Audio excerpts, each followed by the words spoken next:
Bonjour à tous et bienvenue sur ma chaîne Esprit Clair. Aujourd'hui une vidéo un peu hors de l'ordinaire puisque je l'ai intitulée «Et si je pouvais remonter dans le temps?»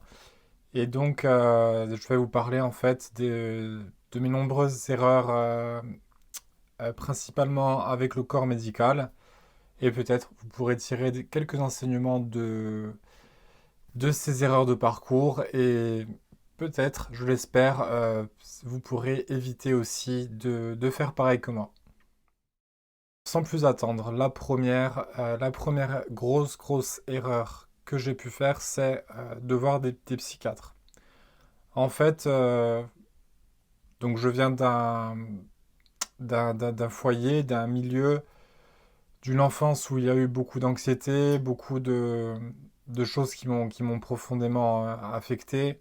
Et donc ça, bien entendu, ça cause des souffrances, ça cause des traumatismes que la personne va se trimballer un peu toute sa vie. Donc moi, j'ai toujours été un peu différent, toujours été un peu affecté, un peu à fleur de peau, un peu hypersensible, eu égard à tout ce que donc j'ai vécu. Et je me suis dit, bon, ben, si dans la famille ça n'a pas marché, peut-être que les psychiatres vont pouvoir m'aider. Donc la première grosse erreur, c'était ça, penser que on peut améliorer sa vie en allant voir des psychiatres. J'étais toujours dans cet état d'esprit, avec le développement personnel notamment. Voilà, les psychiatres sont là pour la santé mentale et non pas pour les maladies mentales. C'est là la principale, le principal point sur lequel je me suis trompé. C'est que les psychiatres sont là pour les maladies mentales. Donc en fait, si on n'a pas de maladie mentale, si on a un simple mal-être, c'est pas un psychiatre qu'il faut aller voir parce qu'il ne relève pas de la santé mentale. Moi, je vis un peu les psychiatres comme des coachs de vie ou des gens qui allaient m'aider dans mon cheminement qui était de la vie et qui allaient donc améliorer ma santé mentale, m'aider à voir les choses différemment. Donc voilà, j'étais pas là dans l'optique maladie mentale grave. Et donc, fort de ce postulat là, je suis allé donc moi-même en psychiatrie me faire interner pendant plus de 10 mois. C'est ma première hospitalisation, c'était en 2017. Et durant cette hospitalisation, on m'a tout de suite donné des neuroleptiques, parce qu'en fait, on avait des groupes de parole tous les matins, et moi j'étais un peu étonné de voir des gens un peu avachis, un peu, je dirais pas très éveillés. Et en fait, alors je vais vous dire plus tard, donc j'ai compris après pourquoi c'était le cas. Donc le psychiatre, moi, me voyait un peu comme un loup blanc, je sortais un peu du lot. Il y a des gens qui pensaient que je travaillais en psychiatrie même.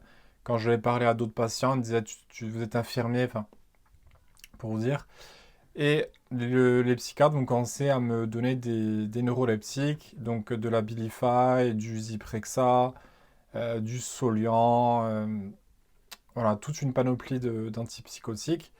C'est là que j'ai commencé à sombrer, à vraiment à perdre déjà mes capacités cognitives, à un peu oublier qui j'étais. J'ai perdu ma sensibilité, j'ai perdu beaucoup de choses avec les neuroleptiques.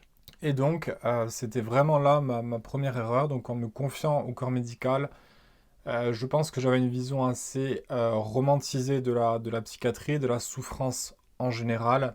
Je voyais un peu, vous savez, les gens qui souffraient comme des incompris, un peu des Baudelaire, et des gens qui étaient dans une quête existentielle et qui voulaient mieux se comprendre, et que les médecins allaient leur apporter cette vision-là de la philosophie, d'une certaine éthique de vie. Voilà, je voyais un peu le médecin comme la personne cultivée, un peu je dirais, vous savez, c'est des notables. Les médecins ont toujours été vus comme des personnes appartenant à un corps social assez élevé, comme les avocats, les juges. Donc je me suis dit, avec des gens comme ça, je crains rien, j'y vais en toute sécurité. Mais voilà, le problème c'est que là-bas, ça martèle au neuroleptique, c'est la philosophie dans l'hôpital où j'ai été et à cette époque-là. C'est pas aujourd'hui comment c'est, je côtoie plus. Enfin, ma dernière hospitalisation date d'il y a un an, mais je ne veux pas faire de généralisation, vous l'aurez compris. Donc, première grande erreur, la psychiatrie et penser que en prenant une pilule, eh bien, on peut résorber toutes les souffrances. J'ai fait une vidéo à ce sujet sur les diagnostics. Le piège des diagnostics, c'est voilà, on a une réponse, il y a une solution. C'est très rassurant. C'est pour ça que d'ailleurs beaucoup de gens se sentent un peu délivrés, un peu en extase lorsqu'on leur communique leur diagnostic, puisque qui dit diagnostic dit solution à ce problème. Donc ça, c'était ma première erreur. La deuxième que j'ai faite, c'est je me suis fait opérer. Alors en fait, j'ai une petite hernie ombilicale. Une hernie ombilicale, c'est qu'en fait, on a une petite protrusion dans la paroi intestinale. On a un petit bout d'organe qui sort et ça fait mal. Bon, moi, c'était au niveau du nombril. Et un jour, je fais de la boxe avec un ami et on s'est dit, ben voilà, regarde, ça te fait mal, tant qu'à faire, fais-le toi enlever. Ce qu'il me disait. Je dis oui, après tout, c'est pas bête comme raisonnement. Et je suis allé me faire opérer dans la foulée. C'était une très grande erreur. Et la leçon que j'ai tirée de ça, c'est qu'il n'y a pas de petite opération. Si on vous dit c'est une opération anodine, c'est une opération routinière, on le fait tous les jours, c'est là qu'il faut que vous fassiez sonner dans votre cerveau, ça doit sonner les signaux d'alarme, puisqu'il n'y a pas de petite opération. Déjà, rien que l'anesthésie générale, je veux dire, c'est tout le système qui se met en off. Pour le corps, c'est un choc immense. Ensuite, bon, il faut s'en remettre de cette opération. Et puis, c'est pas dit que ça se passe bien. Il peut toujours y avoir des complications. D'ailleurs, lorsque vous remplissez la fiche de consentement éclairée et euh, la potentielle décharge de responsabilité du médecin, on voit bien qu'il y a un truc quand même, que c'est pas anodin. Une opération, on ouvre, on entre dans votre corps. C'est loin d'être anodin. Donc moi, cette opération, je l'ai très très mal vécue et la leçon que j'ai pu tirer, c'est qu'il n'y a pas d'opération anodine. On peut attraper les infections, des maladies nosocomiales, hein, ce sont des maladies que l'on attrape dans un hôpital. Après, il faut prendre des antibiotiques. Voilà, donc vraiment, c'est vraiment un acte à ne pas prendre à la légère puisque ça peut venir bouleverser, vraiment, vraiment bouleverser votre vie et vous ne savez pas dans quoi vous embarquez. Moi, depuis, ma vie s'est métamorphosée depuis cette opération le 16 février 2022. Ça a été vraiment la descente aux enfers. Et c'est là que j'ai appris deux réalités. C'est que déjà, il n'y a pas de bouton pour revenir en arrière. C'est bête, mais quand les gens disaient ça, je dis oui, il n'y a pas de bouton pour revenir en arrière. Enfin, on le sait. Mais en fait, les gens qui disent ça, c'est que vraiment, ils ont une énorme souffrance et c'est une petite décision, un petit changement dans ce cheminement-là de décision qui aurait pu vraiment faire la différence. S'il y avait eu une chose qui s'est passée différemment dans toute cette chaîne d'événements, eh bien, l'événement clé n'aurait pas eu lieu. Donc, typiquement, moi, je suis allé voir une kiné et c'est elle qui m'a recommandé le chirurgien qui m'a opéré. Si j'avais pas vu cette kiné, j'aurais pas eu l'opération. Si j'avais pas eu le mal de dos qui m'avait amené à aller voir cette kiné, j'aurais pas eu l'opération. Etc., etc., etc. Donc vraiment, c'est pour ça quand on rumine, quand on refait le parcours dans notre esprit de tous les événements qui ont mené à l'événement douloureux, eh bien, c'est là que on peut entrer dans la dépression et qu'on se dit et si, et si, et si, et si. Donc ça, c'est le premier enseignement donc une autre leçon que j'ai pu tirer de cet événement traumatique.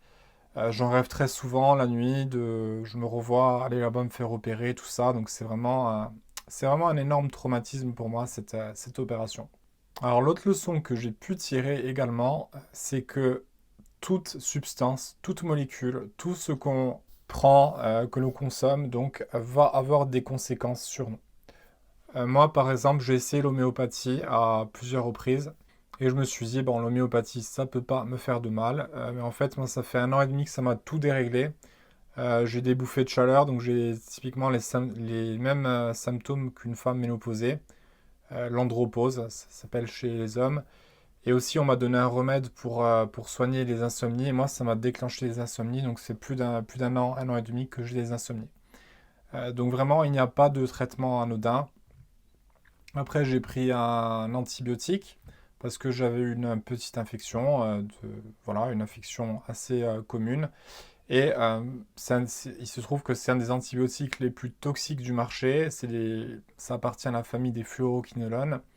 Et donc je les ai pris et ça a bouleversé ma vie. Voilà, je peux plus faire de sport, je peux plus courir. voilà, j'ai une intoxication. Donc c'est un empoisonnement. Donc j'ai tous mes tendons qui sont inflammés, j'ai la fatigue chronique, des douleurs un peu de partout qui des fois m'inquiètent, j'ai la tachycardie, j'ai aussi des douleurs très fortes aux yeux, enfin plein de symptômes qui font assez peur. Heureusement d'ailleurs il a un groupe de soutien si vous-même vous êtes intéressé, Fluoroquinolone France sur Facebook, on se soutient tous, on est beaucoup de victimes malheureusement. Donc dans ce cheminement on apprend beaucoup sur soi. Déjà il y a beaucoup de culpabilité puisqu'on est... Bon, déjà, enfin, il y a la culpabilité, il y a la colère aussi, puisqu'on en veut au corps médical, on se dit pourquoi ils ont fait ces choses-là sur nous. Mais moi, ce que j'essaye de faire, je me dis que si je fais que me décharger de toute responsabilité et que je blâme sans cesse des facteurs externes, tels que les événements, la météo, les médecins qui ont prodigué leur acte, qui m'ont donné les médicaments, qui m'ont opéré, qui m'ont donné l'homéopathie, tout ça, eh bien, je vais perpétuer le cycle et continuer à faire d'autres erreurs. Donc, il est certain qu'il y a une responsabilité du corps médical et des médecins que j'ai vus, puisqu'ils auraient pu faire autrement. Je veux dire, c'est pas moi qui leur ai qui les ai forcés, qui leur ai aiguillé dans leur diagnostic. Ils auraient pu, euh, au vu de leur expérience, au vu de leurs études, dire voilà, on ne fait pas ça, il faut pas toucher. Ils auraient pu le faire. Bon, ils l'ont pas fait. Mais moi, j'essaie de me responsabiliser tout de même et de me dire, c'est moi qui suis allé les voir. Et donc, de ce fait, c'est moi qui fais l'erreur d'aller les voir. C'est moi qui ai cherché leur aide. Eux n'ont rien demandé, ils m'ont pas appelé. Alors, j'ai mis du temps à arriver à ça parce qu'au début, il y a beaucoup de colère envers eux. Après, il y a la colère envers moi-même, bien entendu. Je me culpabilise d'avoir pris tous ces choix-là. Et bon, ça amène à beaucoup de souffrance. Mais maintenant, la troisième étape, c'est que j'essaie de me pardonner et de me dire que en 2022, avec tous les éléments factuels qui étaient à ma disposition, bien, je n'ai pas pris la meilleure décision, mais c'est toujours facile de juger, euh, voilà, quand plusieurs années plus tard, quand on est dans une situation différente. Il faut toujours se dire qu'on a fait au mieux avec tous les éléments qu'on avait à un moment X. C'est toujours facile, 5 ans plus tard, de dire ah, mais c'était facile en fait, je vois pas comment j'ai pu faire cette erreur. C'est un peu comme si vous voyez un match de foot, que vous dites ah, ben il est en face des cages, ben, même un gamin de 5 ans, il peut mettre la balle dans les cages. Mais il faut se dire que ce joueur-là, il avait énormément de pression à ce moment-là. Peut-être qu'il a eu une blessure la veille, tout ça. Donc il faut prendre vraiment tout le temps les choses dans leur contexte. C'est très important pour ne pas émettre de jugements erronés et biaisés qui n'ont aucune valeur. Parce que pour pouvoir juger une situation, il faut prendre tous les éléments au moment où la personne euh, accomplit une certaine décision ou fait un certain acte. Donc en fait, si je devais résumer tout ça, toutes mes erreurs, la plus grosse erreur que j'ai faite, c'est de ne pas me faire confiance et de ne pas comprendre que toutes les solutions étaient en moi pour aller bien et que j'ai euh, déchargé un peu cette responsabilité-là, que j'ai demandé aux autres de faire le travail pour moi. Mais en fait, la vie, c'est dur. En fait, j'aurais dû accomplir moi-même cette tâche-là et ne pas essayer de trouver des excuses, de nous conforter dans des histoires de diagnostic pour aller mieux et pour avoir un traitement qui n'était nullement adapté. En fait, voilà, dans l'hypocondrie, en pensant qu'on est malade, que quand on nous demande des diagnostics et des traitements, tout va aller mieux, ben c'est là le piège, c'est vraiment des fausses solutions qu'on se trouve, puisque c'est la facilité, bien sûr.